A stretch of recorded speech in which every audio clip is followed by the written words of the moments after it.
नमस्कार। आज हम मोहनदास करमचंद गांधी द्वारा लिखित उनकी जो आत्मकथा है सत्य ना प्रयोगो, उससे एक लिया हुआ छोटा सा पाठ चार्ल्स टाउन से जोहानिसबर्ग, उसका अभ्यास करेंगे। उससे पहले हम बापू के जीवन के बारे में थोड़ा सा परिचय प्राप्त करेंगे।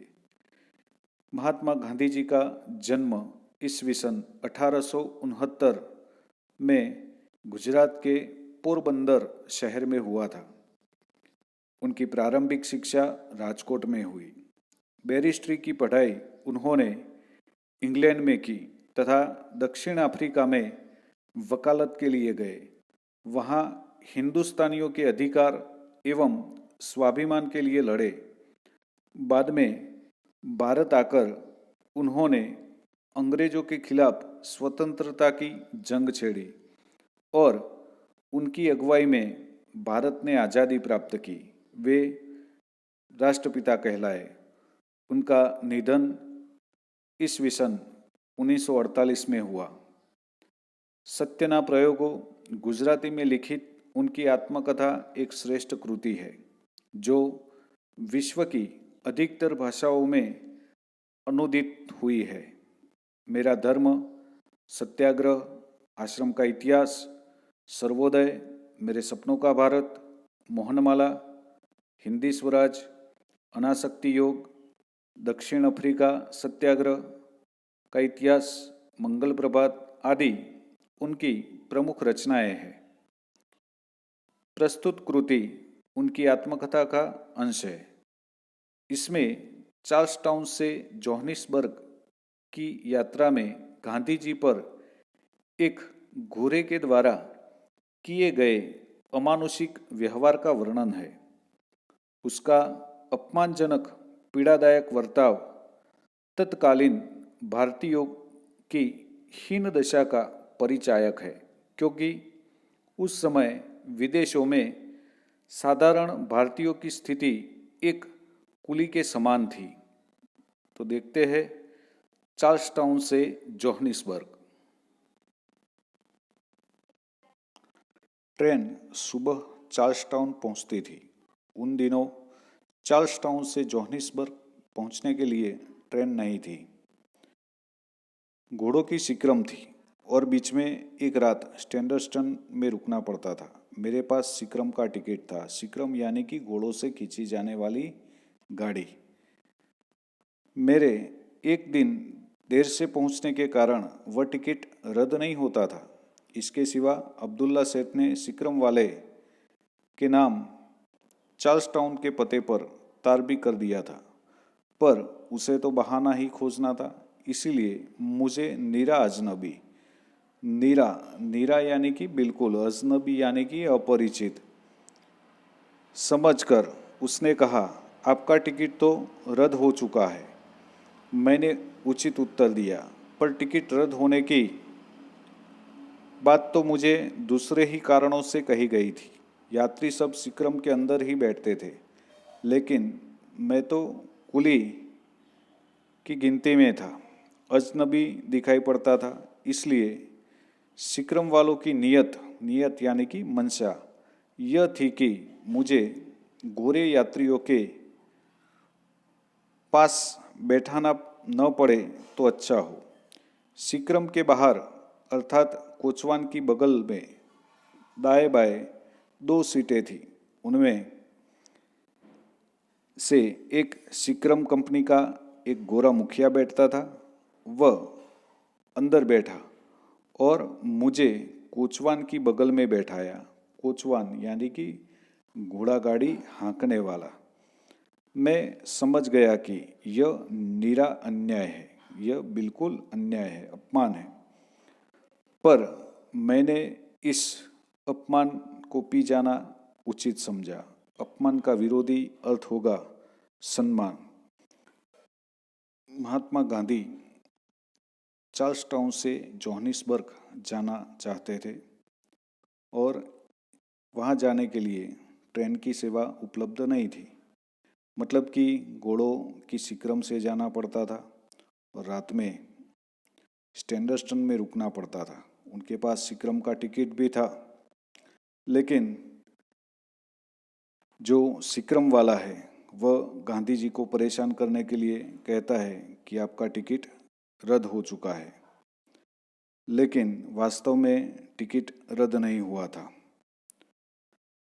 सब यात्री सिक्रम के अंदर ही बैठते थे, लेकिन उस वक्त हमारी गिनती कुली की तरह थी और मैं अजनबी, अपरिचित दिखाई देता था। और वो जो सिक्रम वाला है वह ऐसा चाहता था कि गांधी जी को घोड़े यात्रियों के पास न बैठाना पड़े तो अच्छा हो, और इसीलिए जो गाड़ी हाँकने वाला कोचवान था उसकी बगल में आजू बाजू में जो 2 सीटें थी उनमें एक तो सिक्रम की कंपनी का जो गोरा मुखिया था वह बैठता था, और वह अंदर बैठा और गांधी जी को कोचवान की बगल में जो गाड़ी हाँकने वाला था उसकी बगल में बिठाया। गांधी जी को भी पता चल गया कि ये मेरा बिल्कुल अन्याय है, अपमान है, पर वहाँ पर वो बिल्कुल नए थे और इसीलिए उन्होंने अपमान को पी जाना उचित यानी कि योग्य समझा। मैं जोर जबरदस्ती से अंदर बैठ सकूं ऐसी स्थिति में थी ही नहीं। अगर तकरार में पड़ूं तो सिक्रम चली जाए। तकरार यानी कि विवाद, झगड़ा मेरा एक दिन और टूट जाए और फिर दूसरे दिन क्या हो सो देव ही जाने, देव यानी कि ईश्वर। इसलिए मैं समझदारी से काम लेकर बाहर बैठ गया, पर मन में बहुत झुंझलाया, मतलब मन में बहुत खिंच हुई।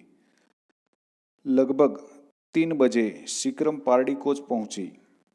अब उस गोरे मुखिया ने चाहा कि जहां मैं बैठा था वहां वह बैठे। उसे सिगरेट पीनी थी, थोड़ी हवा भी खानी थी। हवा खाना मतलब कि स्वच्छ हवा लेना। इसलिए उसने एक मैला सा बोरा जो वहीं कोचवान के पास पड़ा था उठा लिया और पैर रखने के पटिये पर बिछाकर मुझसे कहा, सामी तू यहाँ बैठ, मुझे कोचवान के पास बैठना है। मैं इस अपमान को सहने में असमर्थ था, इसलिए मैंने डरते डरते उससे कहा, तुमने मुझे यहाँ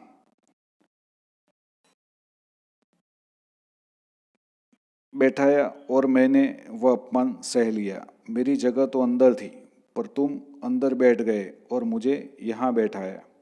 अब तुम्हें बाहर बैठने की इच्छा हुई है और सिगरेट पीनी है, इसलिए तुम मुझे अपने पैरों के पास बैठाना चाहते हो। मैं अंदर जाने को तैयार हूँ, पर तुम्हारे पैरों के पास बैठने को तैयार नहीं। तो यहाँ पर बापूजी बताना चाहते हैं कि उस समय मैं अंदर बैठूं यानी कि सिक्रम के भीतर जाकर बैठूं ऐसी स्थिति में नहीं था, क्योंकि अगर मैं वहाँ पर झगड़ा करता हूँ तो वहाँ मुझे कोई पहचानता नहीं था और हो सकता है कि मैं और परेशान हो जाऊँ या तो मेरी सिक्रम चली जाए, एक दिन और हो जाए। इसलिए मैंने वहाँ बैठना बेहतर समझा, पर मन में बहुत खिंच हुई। लगभग 3 बजे सिक्रम पार्टी कोच पहुंचती है और जो गोरा मुखिया था जो भीतर बैठा था उनकी जगह पर अब वह बाहर बैठना चाहता है, क्योंकि उसको हवा खानी है, सिगरेट पीनी है। तो उसने क्या किया, एक मैला सा जो बोरा था वह कुचवान के पास से उठाकर जो पैर रखने की जगह होती है उस पटिये पर बिछाकर वह कहता है, सामी तू यहाँ पर बैठ। गांधी जी से कहता है कि तू यहाँ पर बैठ और मुझे तुम्हारी जगह पर बैठने दे। तो गांधी जी ये जो अपमान है वह सहने में असमर्थ थे और इसीलिए डरते डरते उन्होंने कह ही दिया कि आपने मुझे बाहर बिठाया, मैंने वह अपमान सह लिया। वैसे तो मैंने भी पैसे खर्च किए थे, मेरी जगह अंदर थी, फिर भी तुम अंदर बैठ गए और मुझे बाहर बैठाया, और अब तुम्हें बाहर बैठने की इच्छा है और सिगरेट पीनी है और इसीलिए मुझे यहाँ से उठाकर अपने पैरों के पास बैठाना चाहते हो, तो ये अपमान मैं नहीं सह सकता। मैं अंदर जाने को तैयार हूँ लेकिन तुम्हारे पैरों के पास नहीं बैठ सकता। मैं मुश्किल से इतना कह पाया था कि मुझ पर तमाचों की वर्षा होने लगी और वह गोरा मेरी बाह पकड़कर मुझे खींचने लगा। बैठक के पास ही पीतल के सिंखचे थे। सिंखचा यानी कि पीतल का सड़ियो જેને કહેવાય वह था। मैंने भूत की तरह उन्हें पकड़ लिया और निश्चय किया कि कलाई चाहे उखड़ जाए पर सिंखचे न छोड़ूंगा। मुझ पर जो बीत रही थी उसे अंदर बैठे हुए यात्री देख रहे थे। वह गोरा मुझे गालियां दे रहा था, खींच रहा था, मार भी रहा था, पर मैं चुप था। वह बलवान था और मैं बलहीन।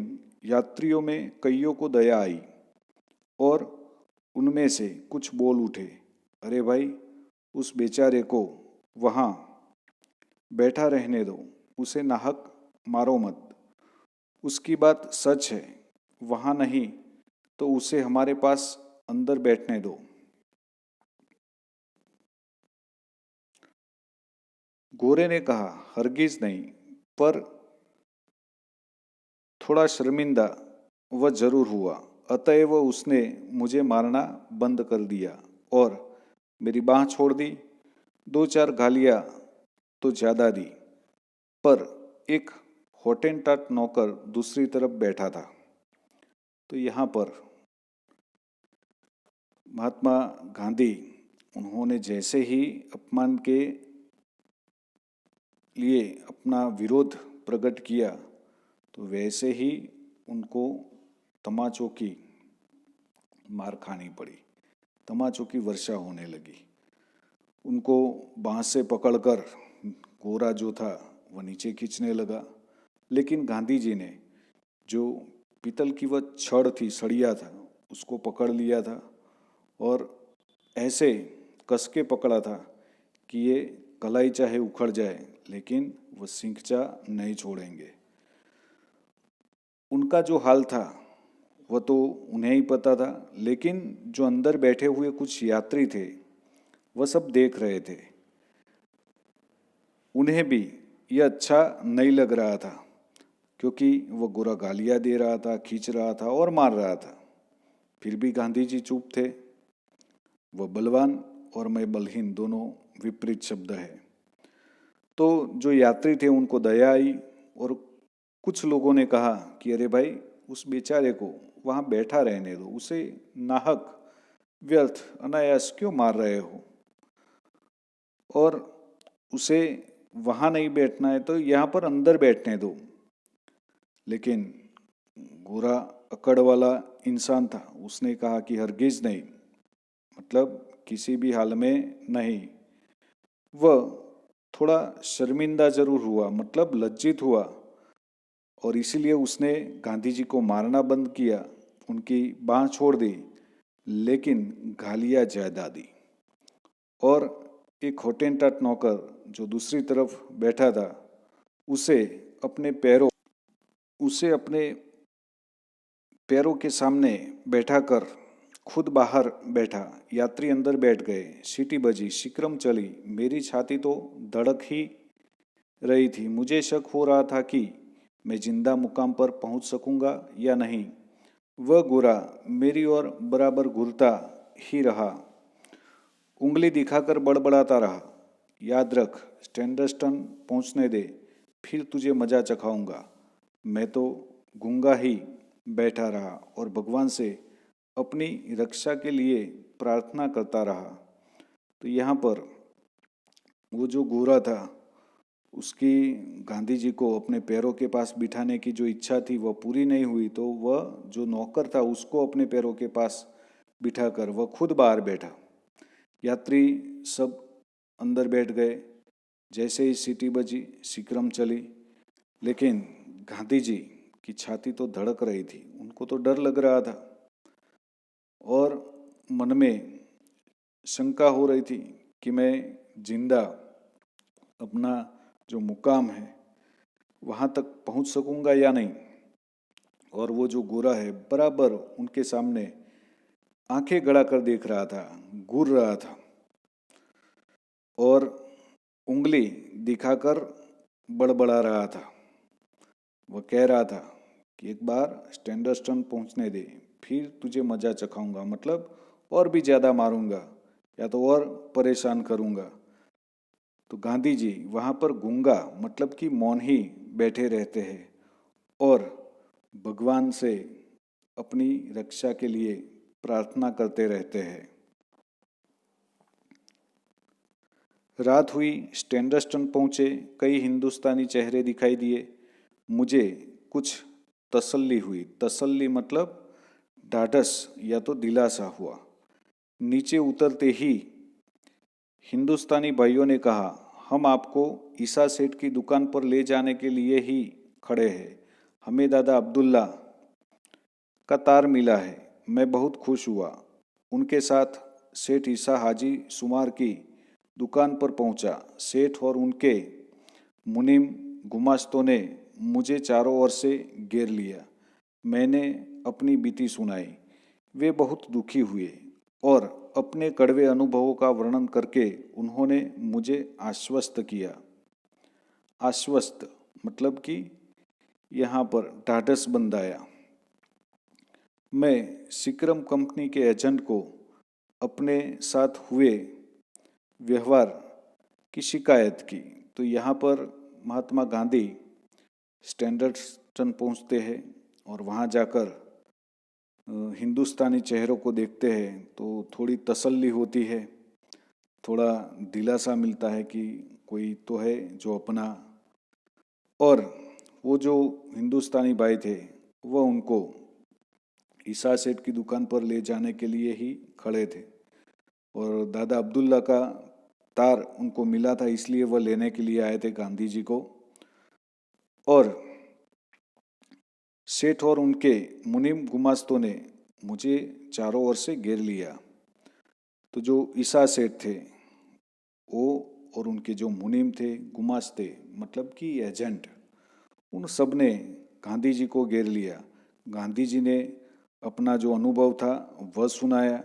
वे बहुत दुखी हुए और उन्होंने भी अपने पर जो ऐसे अत्याचार होते हैं, कड़वे अनुभव उनके भी, वो भी गांधी जी को बताते हैं, फिर भी उनको आश्वस्त करते हैं।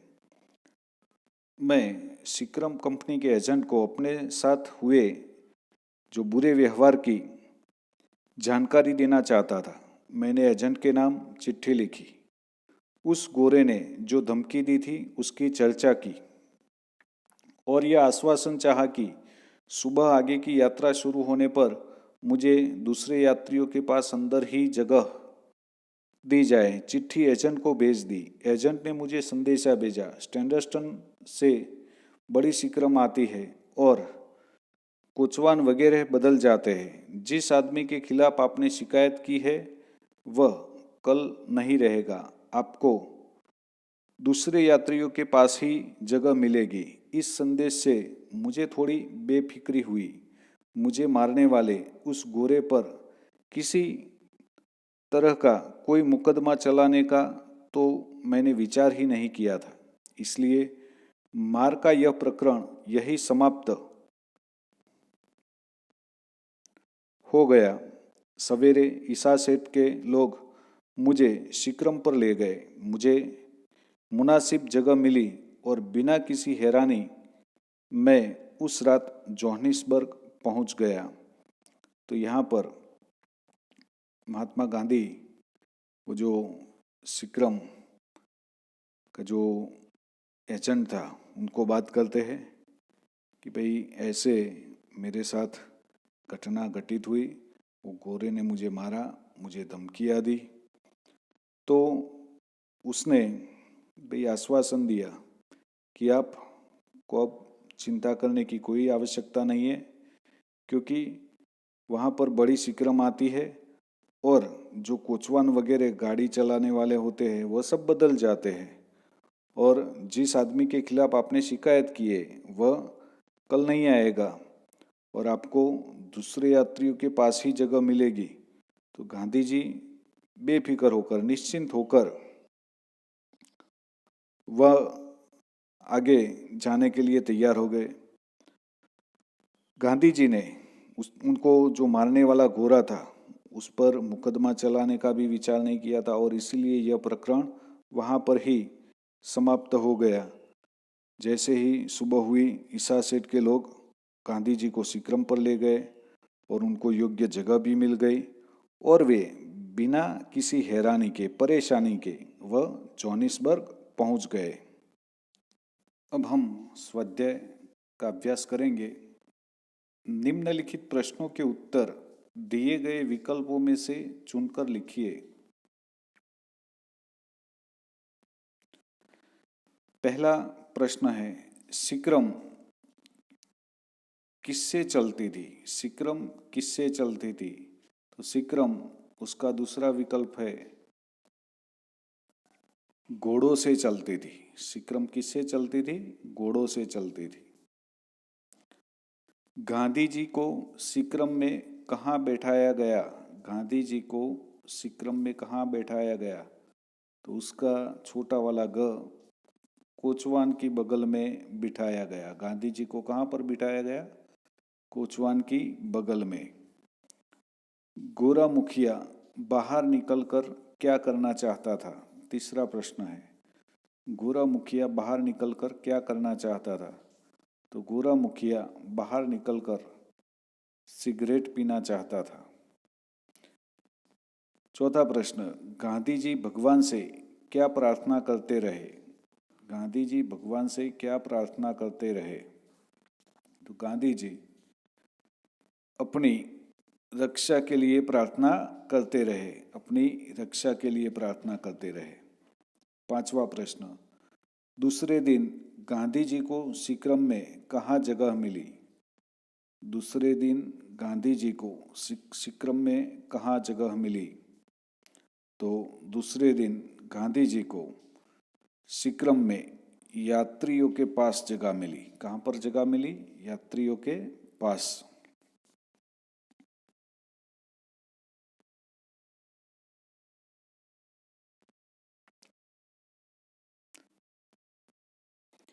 निम्नलिखित प्रश्नों के उत्तर एक एक वाक्य में लिखिए। पहला प्रश्न, जोहानिसबर्ग पहुंचने के लिए एक रात कहाँ रुकना पड़ता था? जोहानिसबर्ग पहुंचने के लिए एक रात स्टैंडर्स्टन में रुकना पड़ता था। दूसरा प्रश्न, अब्दुल्ला सेठ ने किसे तार किया था? अब्दुल्ला सेठ ने चार्ल्स टाउन के पते पर सिक्रम वाले को तार किया था। सिक्रम वाले को तार किया था। तीसरा प्रश्न, गांधी जी ने किसे अन्याय माना? गांधी जी ने किसे अन्याय माना? तो गांधी जी की जगह सिक्रम के अंदर थी, लेकिन गोरा मुखिया उनकी जगह पर अंदर बैठ जाता है और उसे, मतलब कि गांधी जी को कोचवान की बगल में बिठाता है, तो उसे गांधी जी अन्याय मानते हैं। चौथा प्रश्न, गोरा अंगुली दिखाकर क्या बड़बड़ाता था? गोरा अंगुली दिखाकर बड़बड़ाता था कि याद रख, स्टैंडर्स्टन पहुंचने दे, फिर तुझे मजा चखाऊंगा। पांचवा प्रश्न, गांधी जी को क्या देखकर तसल्ली हुई? तो गांधी जी जब रात को स्टैंडर्स्टन पहुंचे तो वहां पर हिंदुस्तानी चेहरों को देखकर उनको तसल्ली हुई। निम्नलिखित प्रश्नों के उत्तर दो दो वाक्यों में लिखिए। पहला प्रश्न, चार्ल्स टाउन से जोहानिसबर्ग कैसे पहुंचा जाता था? चार्ल्स टाउन से जोहानिसबर्ग पहुंचने के लिए सिक्रम में बैठना पड़ता था। वह सिक्रम स्टैंडर्स्टन में एक रात रुकती थी और वहाँ से सिक्रम में जोहानिसबर्ग जाया जाता था। दूसरा प्रश्न, गोरा मुखिया कहाँ बैठता था?